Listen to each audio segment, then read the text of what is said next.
国庆长假，女朋友临时说要加班，不能和我出游。我心疼她太累，连夜买票去她城市，打算给她一个惊喜。可打开房门的却是她的初恋。宝贝，是谁呀？女朋友正在阳台晾晒男人的衣服，随口问了一句，却让我越发心寒。见到我，她脸上的表情逐渐崩裂。我冷笑，把花一把拍在她初恋脸上。房子是我的，我现在收回。大家好，开始今天的分享之前，希望你能给人间烟火点个订阅，我将会分享更多优质的内容。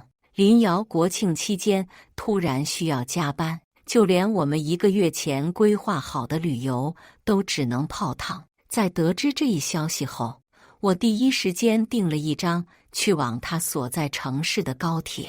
我并没有事先告知林瑶，只是拿着一束捧花等在他的公寓门口，准备给他一个惊喜。可我却没想到，竟然就这么猝不及防地看到林瑶牵着另一个男人的手出现在了我眼前。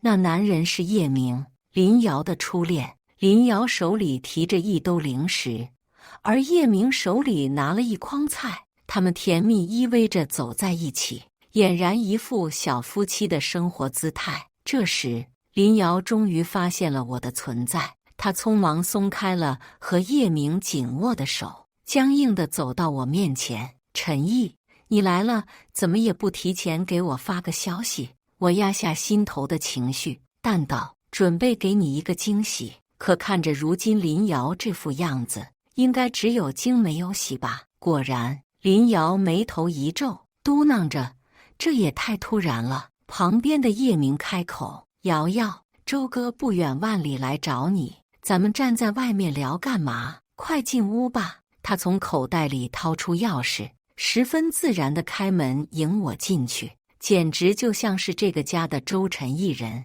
我差点都忘记了，这间房子还是我为林瑶买的，只因他一句房子不错，我磨破了嘴皮子才从房东手中高价定下了这间公寓。没想到如今我反倒成了外人。进屋后，叶明大咧咧地坐到沙发上玩着手机，而林瑶主动围上围裙开始做饭。我竟然不知道，在我面前向来十指不沾阳春水的大小姐，竟然还会有下厨房的一天。林瑶很快就做好了4菜1汤，只是每一道都有海鲜。她热情地帮叶明盛着粥，用嗔怪的口气抱怨着，趁热喝吧。炖得离不了海鲜粥的大少爷，叶明宠溺地揉着他的脑袋，宝贝对我真好。他们打情骂俏了好一阵，总算才想起我的存在。林瑶见我迟迟不肯动筷，问道，陈毅，你吃过了？我淡淡地说，我对海鲜过敏。客厅有那么几秒陷入尴尬的寂静。叶明忙关心地问我，周哥，你怎么不早说？刚刚没有不小心吃到什么鱼肉蟹肉的吧？我摇摇头，没有。他又笑了，十分熟络地将手肘靠在林瑶的肩膀上。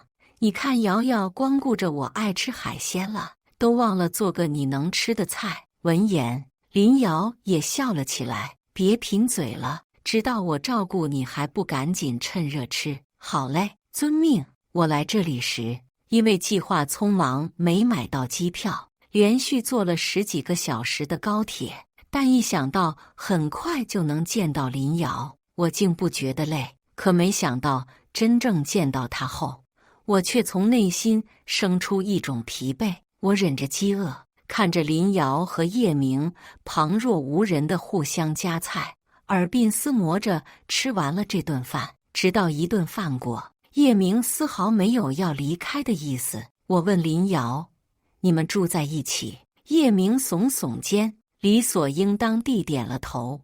我心口猛地一紧。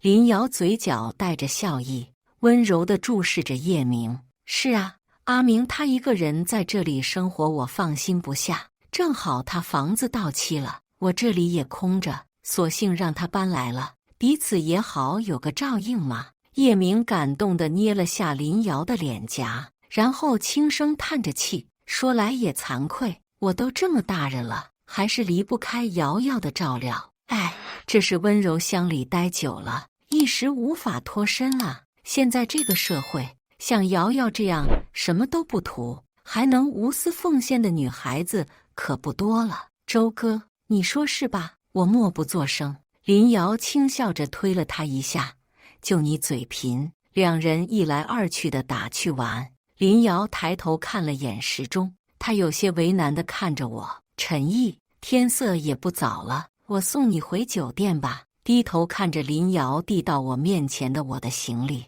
我一把将其推开，沉声问道：林瑶，你是不是忘了究竟谁才是你的男朋友？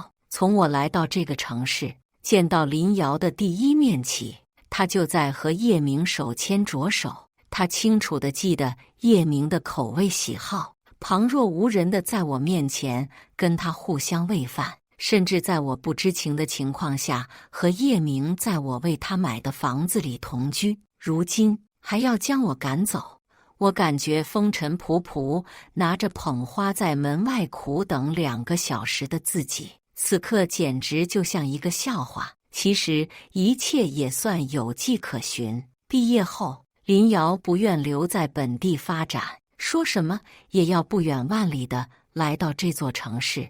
彼时有我们共同的好友提醒过我，说林瑶的初恋叶明就在这里创业，要我有些危机感。可我并不想因为这些莫须有的怀疑阻碍林瑶的选择，我给了她全部的支持。我以为距离并不会成为我们感情路上的拦路虎，但林瑶却对我渐渐冷淡，连每日的视频都开始借口推脱。尤其是最近1个月，他开始以加班为由频繁断联。我们已经走到了谈婚论嫁的阶段，原本中秋节就说好一起去见家长的，可林瑶却在中秋节当天怎么都联系不上，独留我和父母尴尬地面对为他准备好的一大桌菜。到第2天，他才打电话跟我道歉，以领导临时安排了工作的借口搪塞了过去，随后便当没事人一样开始和我讨论国庆去哪儿玩。他2天前不出意料的再次爽约，随口便取消了我熬大夜照他意思制定的国庆旅游计划。尽管我心里很失落，但还是同意了，因为我知道他事业心强，因为出身贫苦，所以一心想证明自己。于是这次我主动来到了林瑶的城市，不料却被眼前的事实冲击到猝不及防。听到我这话，林瑶的脸立马冷了下来。周晨毅，你什么意思？我压下心头的酸涩，淡淡开口，你和叶明孤男寡女，在我为你买的房子里共处一室，却让我去住酒店。林瑶，你不觉得自己这么做太过分了吗？曾经为了不和林瑶两地分居，我有提起过将工作转来这里陪她，但是林瑶却严词拒绝了。她当时十分坚持地说，陈毅，咱们2个如今正是奋斗的年纪，要把工作放在第1位，况且我工作这么忙，咱们又不住在一起，你即便转来这里，咱们不也是见不了几面吗？林瑶坚决反对婚前同居，我们约会时无论多晚，她都会不远万里让我送她回家，哪怕等我送走她再到自己回家时，天色都快要亮了，她也绝不会让我留宿。她总会苦口婆心地教育我，我们只是谈恋爱，又不是结婚，你要有分寸感。在这件事上，我选择尊重她，毕竟每个人都有自己的原则，所以我并不强迫。可我却如何都不会想到，林瑶口口声声坚持的原则，竟然在叶明面前这么轻易就能被打破。在我的这句质问下，林瑶彻底恼了，她怒视着我，眼神阴冷得像要吃人。周晨毅，你这是在怀疑我吗？我和叶明行得端坐得正，你收起那些龌龊的想法吧。对，这间房子是你买的，可这难道是我求你给我买的？而且你作为我的男朋友，为我买间房子不是天经地义吗？你既然把话说到这份上，那我走就是了。说着，林瑶做事就要收拾行李，叶明连忙拦住了他，轻声安抚着：“瑶瑶，你冷静点，别动气。”他转而看向我，面带倨傲地说：“周哥，你是不是太小题大做了些？我和瑶瑶认识这么多年了，就像家人一样，你用孤男寡女来形容我们可有点过分了。”说完，他冷哼一声，继续安抚着林瑶。林瑶在看到叶明后，情绪稍微平复了一些。周晨毅出来说，林瑶拽着我走出老远，到一盏路灯下才停下脚步。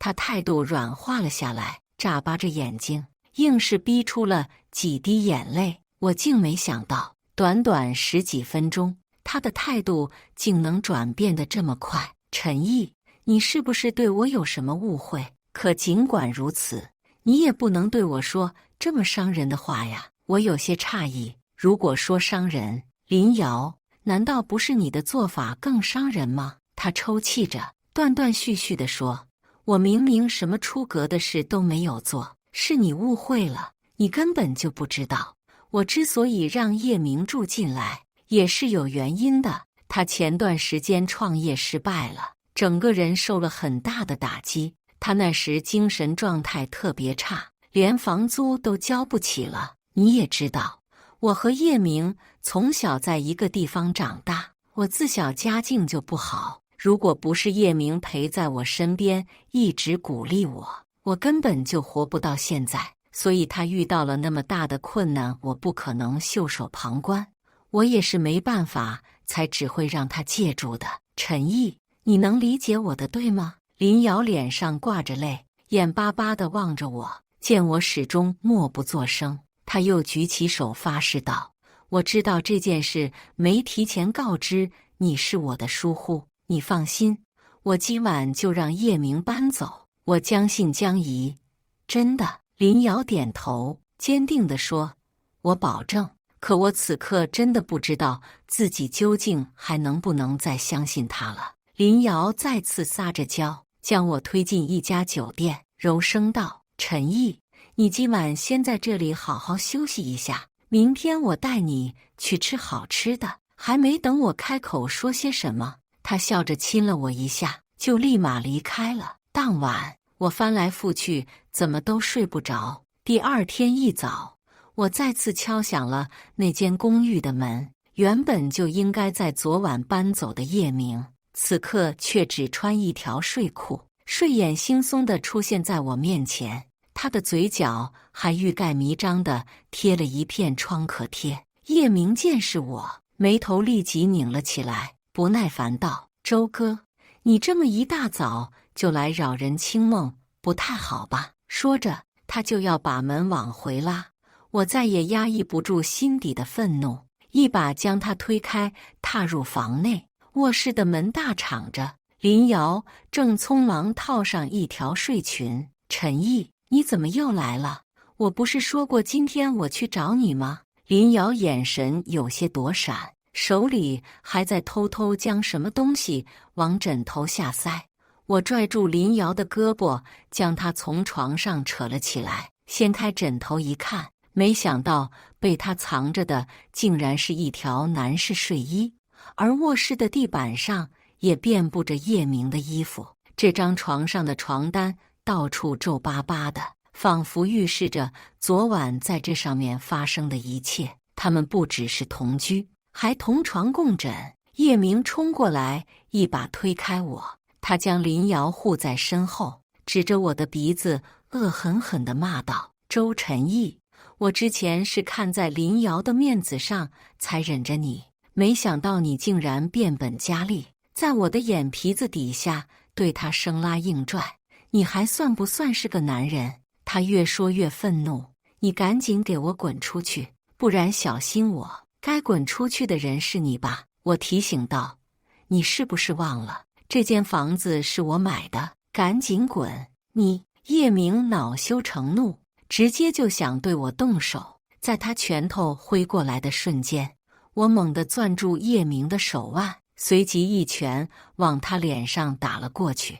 他当场便痛苦地捂着鼻子倒在地上，瞬间一句话都说不出来了。我指着大门口，手指已经是忍不住的颤抖。现在立马给我滚出去！滚！林瑶踉跄地将叶明扶了起来，他赤红着双眸，冲我怒吼道：“周晨义，你是不是疯了？你怎么能随便出手伤人？你如果是真的有病，就快去治，别在这里撒野！”我看着林瑶，心仿佛已经被撕裂成了千万片。我是有病。我将手里的男士睡衣狠狠地朝林瑶的脸上扔了过去。林瑶，只有神经病才会这样被你玩弄，还一再容忍吧？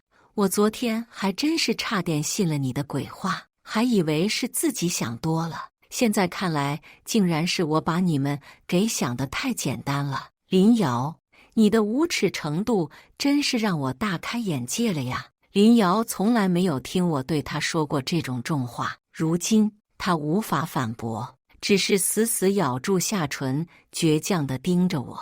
但不过片刻，她又恢复了刚才理直气壮的样子，看向我的眼神竟然还带着一丝失望。林瑶颤声问道：“所以这就是你一大早就赶过来的目的，对吗？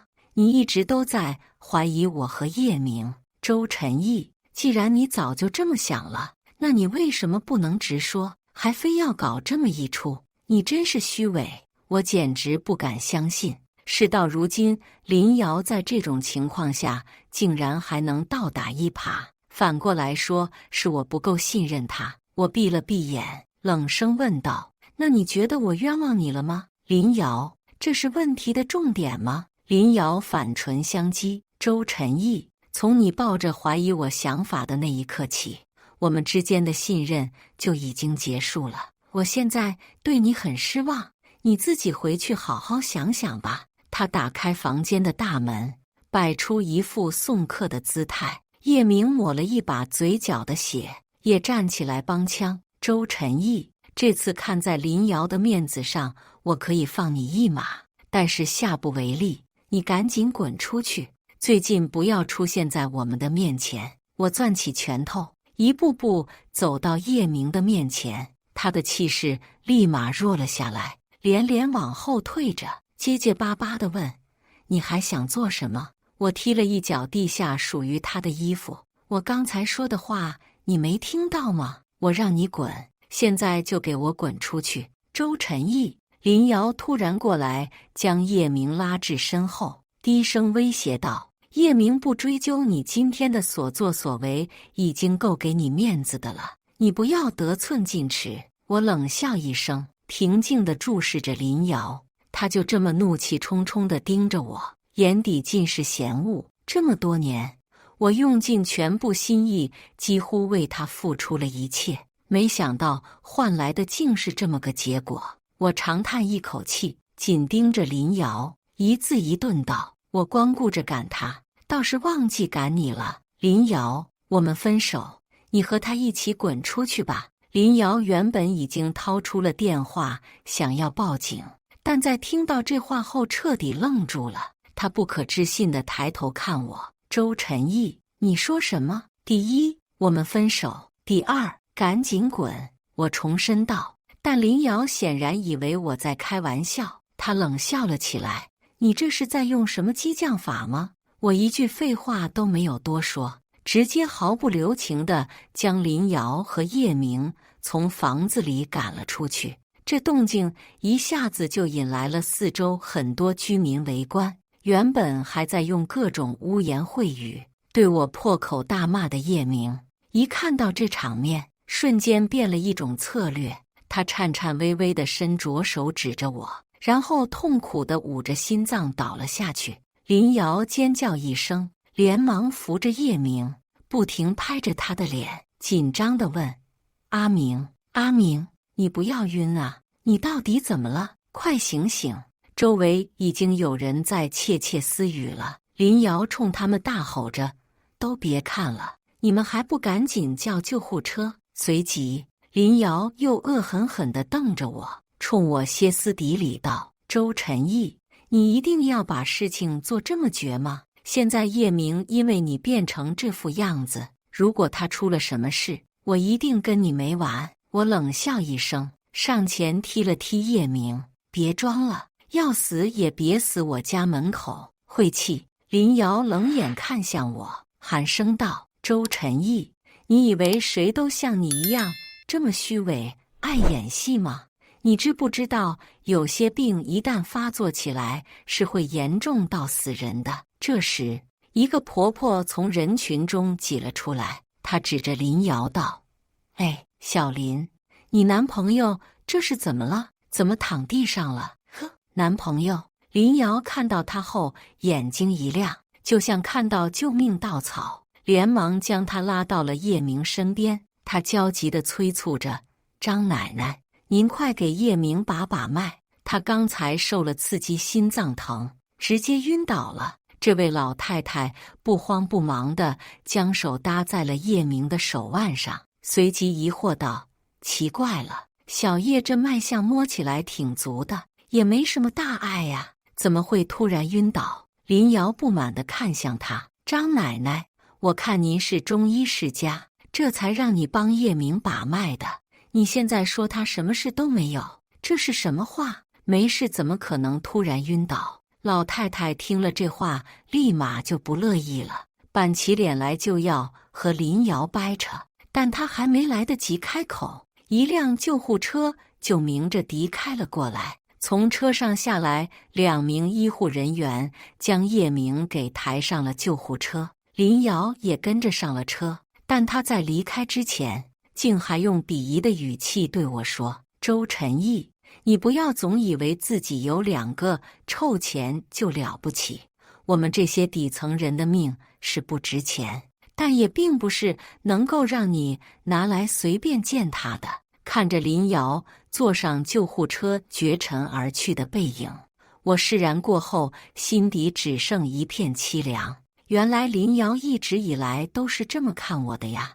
我和林瑶是大学时期认识的，当时我们同属于设计学院，但我对林瑶并没有太深的印象，因为她很安静，甚至安静到有些孤僻，总是一个人独来独往。可后来就像有默契一般，我总能在学校的各个地方遇到她，有时是在食堂，有时是在奶茶店，有时是在便利店，她总会以兼职的身份出现在这些地方打工。面对当时的林瑶，我甚至都有些佩服她，一个女孩子怎么会有这么强的精力，可以做到同时兼顾上学和兼职，日夜连轴转呢？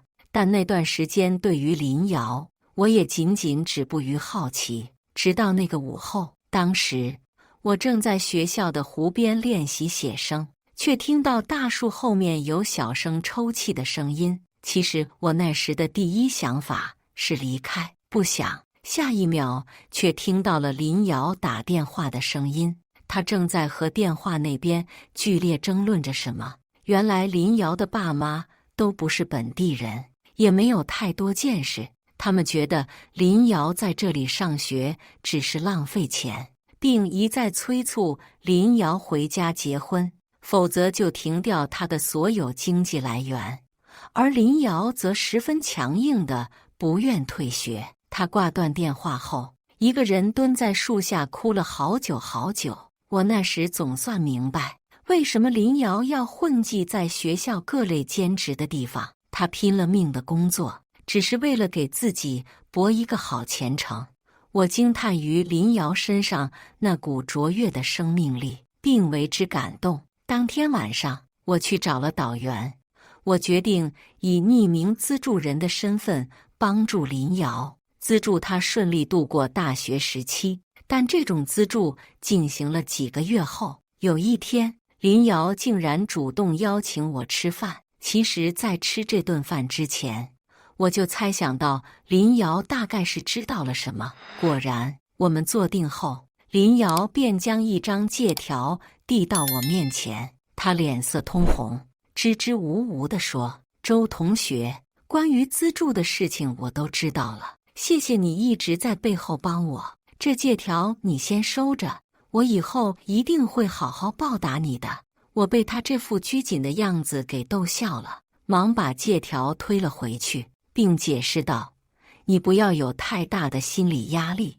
我们就当正常的同学相处就好，而且这钱不用还。”真的，当天在我的百般推脱下，林瑶还是没能把这张借条送出去。可在那之后，他便经常给我送早餐，在我打篮球时默默等着，只为赛后能给我递水。就这样，在一次次的相处下，我们渐渐熟悉，直到走到了一起。恋爱后，我更加明白了林瑶的辛苦。原来她的家境远比我以为的还要差。也是在那时，我知道了叶明的存在。叶明是和林瑶从小一起长大的青梅竹马，也是林瑶的初恋。林瑶说，在自己困顿窘迫时，叶明曾帮过她，所以即便他们分手了，也还是朋友，是家人，依旧有理由保持着往来。我信以为真，也就没再多说什么。直到很久很久以后，我才发觉，原来曾经林瑶从我这里得到的资助的钱，她竟还分了一部分给叶明。因为已经时隔几年，我也没再在林瑶面前提起过这件事，怕会触及她的敏感点。是的，在金钱方面，林瑶一直都很敏感，哪怕我们在恋爱后，我一直尊重她，爱护她，小心翼翼地维护她的自尊，但林瑶总会以我家境过好为由，认为我并不懂得他们这种出身的人的辛苦，甚至还会时常因这个话题而和我争吵。因为心疼林瑶不幸的遭遇，我总是对她百般忍让。林瑶事业心强，一心想要通过工作来实现自我价值。毕业后，他毅然决定只身前往如今的城市打拼。尽管不知道这座城市到底有何不同，我依旧默默充当林瑶的后援力量，给他在这里买了房子，还托朋友将他介绍给了本地发展前景很好的设计公司。但我却直到现在才想通，林瑶来这里最大的原因是叶明。而我无论为他付出多少，都只是他成功路上的垫脚石，是被他所鄙视的满身铜锈味的富家子弟，是可以玩弄于股掌之间、徒有虚名的男朋友。我找了2个保洁，将这栋公寓内关于林瑶和叶明所有的痕迹都给清扫了个干净。但我看这间房子还是怎么都不得劲儿。在仔细思索后，我想不如索性将其转手卖掉。我打电话联系了沈周，我们2家是世交，他们家近些年都在这里发展，帮林瑶找工作的事情我就是托付给的沈周。和沈周在咖啡店坐定后，我细细跟他讲了这2天发生的事。沈周听我讲完后愤愤不平，他尤其强调，陈毅，你绝对是被林瑶给骗了，什么加班没空，我给他找到这家公司可是业内出了名的待遇好，从来都不会加班的，更别说法定节假日了。其实不用他提，我也早猜想到了。当局者迷，直到真正以一个客观者的身份看待这段感情，我才意识到自己究竟愚蠢又迟钝到有多么可笑。沈周继续试探性地问，陈毅，其实还有一件事我一直都没好意思跟你说，就林瑶那家公司的领导一直跟我反馈说，林瑶在工作中消极怠工，总是接到一个电话就匆匆走出去了。现在我想，那个人应该就是叶明，他这么个迟到早退的上班法，要不是我关系过硬，他不知道早被开除多少回了。我清了清嗓子，认真道，阿周，现在我和林瑶已经分手了，你不必再顾及这些，既然他德不配位，那就按规章制度办事，开了吧。沈周冲我赞许地点点头。算了，不说他了，咱们言归正传。阿周，我这次来找你，主要是想卖掉现在这个房子。当初这间公寓是为了给林瑶上班方便才买的，却没想到会成为他和叶明偷情的地方。现在留着这间房子，怎么想都觉得膈应。况且我也不会在这个城市发展，不如直接卖掉这个伤心的。可以呀，那简单。沈周一口应下，我这里有几个认识的销售，一定能尽快帮你出售出去。沈周正翻着通讯录，他突然眼睛一亮。陈毅，我突然想起来，我有个表妹刚好就要在这里买房，不如直接转手给她怎么样？还是按你原来购入的价格？好，都行。我点头应道。还有，价格倒是无所谓，能尽快脱手就好。其实我在很早之前就想将这间房子转到林瑶的名下，但她总会以突然加班或工作忙为由放我的鸽子，这件事也就不了了之了。如今这间房子还在我的名下，只要看到就会心烦。我的想法也仅是尽快甩掉这个心结，和过去的一切一刀两断。告别沈周回到家后，我才发现我手机上来了很多未接来电，全都是林瑶打来的。因为我一直没接电话，他又给我发了很多条微信。周晨毅，叶明已经醒来了，医生诊断出他低血糖，所以才会晕倒。虽然这个病并不严重如此，但他也不能轻易再受刺激了。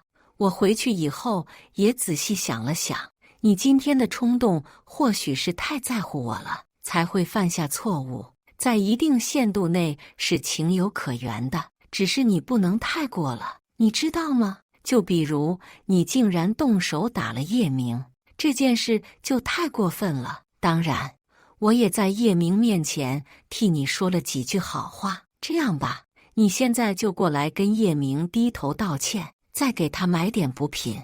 这件事我们可以当作什么都没发生。周晨毅，你赶紧接电话，逃避是没有用的。你现在唯一能做的就是前来认错，快点吧，时间不等人。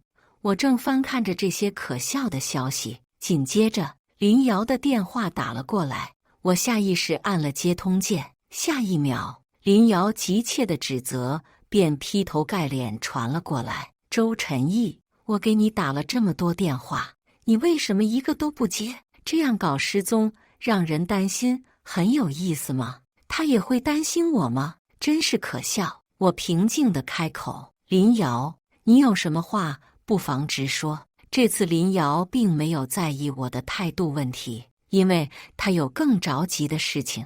我刚刚接到部门经理的电话，他竟然说公司要解雇我，这究竟是怎么回事？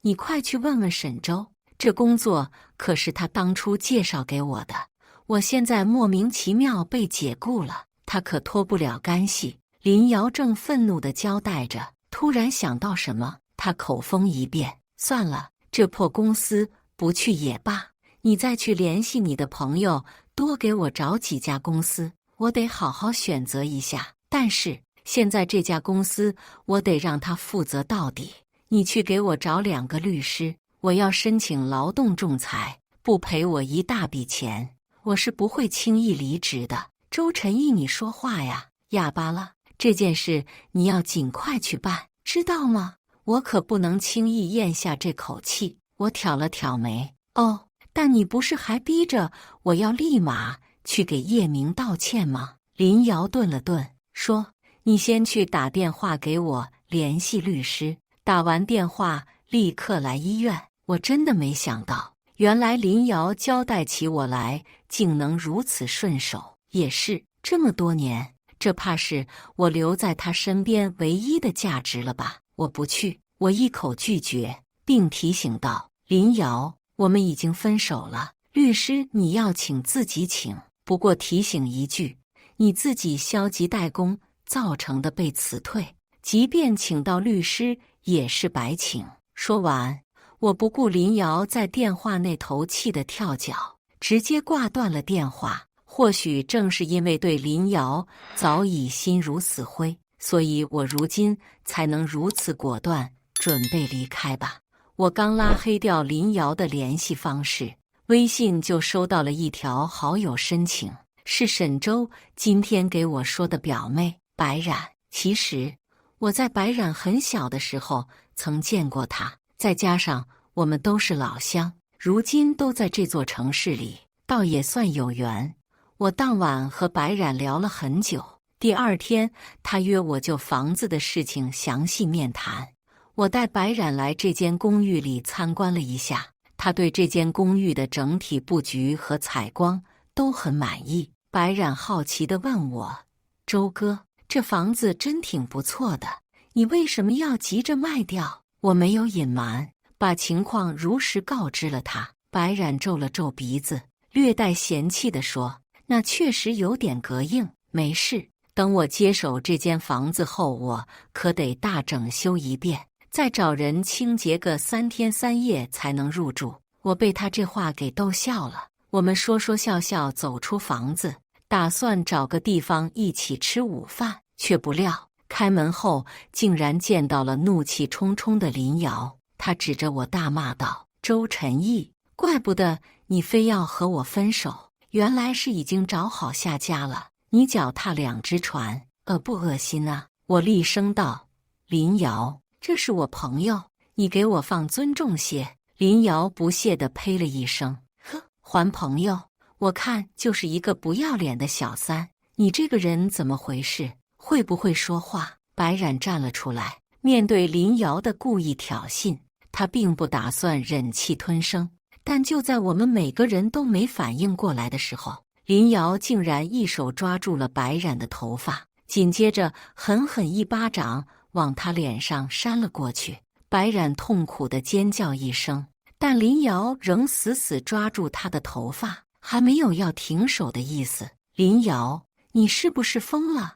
我连忙掰开林瑶的手指，将其推开，挡在了白冉的面前。林瑶的眼眶立刻就红了，她不解地看向我：“周晨毅，你竟然为了别的女人出手推我，你怎么能这么对我？”在安抚好白冉后，我冷声道：“林瑶，我们已经分手了，他只是我的朋友，你不要无理取闹。”白冉攥住了我的手臂：“周哥，别跟他废话了，咱们直接报警吧。”“好。”我掏出手机拨打了110。林瑶正愣着，就这样一眨不眨地看着我报完了警。他好像受了很大的打击，嘴唇都在剧烈颤抖着。“周晨毅，你现在是要报警把我抓起来吗？”他伸手狠狠地指着白冉：“就为了这个女人，你要亲手把我送进监狱？晨毅，你难道不爱我了吗？”我自嘲地冷笑一声：“林瑶，在问这些话之前，请你先想想自己都做过什么事吧。”警车很快就到了，在我们跟警察讲清楚情况后，林瑶竟然没有反驳一句，她就这么被带上了警车。在这个过程中，她只是一直用不可置信的神情看着我，眼底写满了痛苦。对于林瑶的泪水，我只当作视而不见。毕竟在曾经的每个日日夜夜，她就是这样对我的。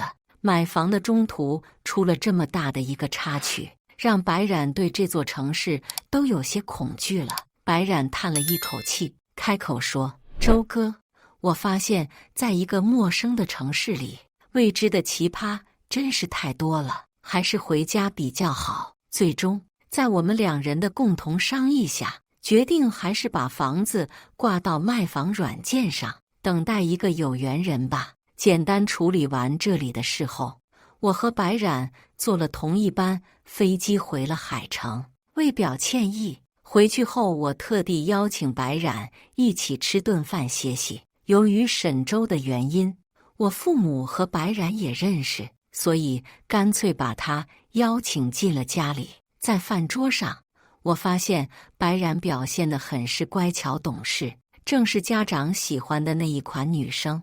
而双方的父母也在有意无意地撮合我和白冉。在这段时间的简单相处中，我和白冉异常合拍，也有了接触一下的打算。2周后的某一天，我下了班，正打算开车去接白冉一起逛街，却不料在公司楼下竟然看到了林瑶。不知道是不是在拘留所里被关了几天的原因，林瑶现在整个人看上去都十分的憔悴。她一见到我就扑通一声跪在了我的面前，我被她这动静惊到了，连连躲避着。林瑶，你这是在做什么？林瑶哭得脸上挂满了泪，哽咽地说：“陈毅，你不要丢下我好不好？我都知道了，你如今在和那个女人接触，你们还打算结婚，你不能这样对我。你明明说过此生非我不娶的。”林瑶撕心裂肺地哭着，整个人都像泡进了水里。我现在真的想清楚了，只有你才是真的对我好。叶明他一直都在欺骗我，他靠近我只是为了让我给他钱。叶明嘴上说着要创业，要努力进取，实际上不过是用这个借口来不断地跟我要钱，而且他还把我当成保姆随意使唤。你说我怎么就这么傻，竟然为了一个软饭男对你恶语相向？陈毅，我求你再给我一次机会好不好？我最爱的人是你，没有你我真的不知道以后该怎么活下去。他一边哭着诉说着，一边紧紧抱住我的腿，眼泪不停地流下来。我弯下腰，一根根掰开了林瑶紧抓着我的手指。林瑶，你爱的并不是我，你只是爱一个可以随时随地为你付出，并且不求回报的取款机罢了。可惜，这个人已经被你亲手给推开了。